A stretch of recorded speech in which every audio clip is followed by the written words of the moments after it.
మిథున రాశి మిథున రాశి వారికి ఎంత అదృష్టవంతమైన కాలం నడుస్తూ ఉందంటే రాశిలోనే గురువుగారు సంవత్సర ప్రారంభంలోనే ఇది చాలా అత్యద్భుతమైన విశేషంగా చెప్పుకోవాలి. ఎందుకు రాబోయేది ద్వితీయం తరువాతి రాశి, అందులోకి గురువుగారు వచ్చేస్తున్నారు జూన్ 2వ తేదీన.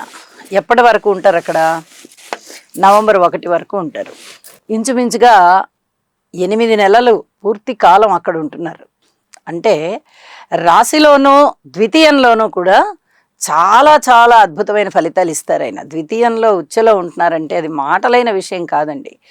ఎన్ని రకాలుగా ప్రతిభా పాఠవాలు పెరుగుతాయో మీకు అన్ని రకాలుగాను పెరుగుతాయి.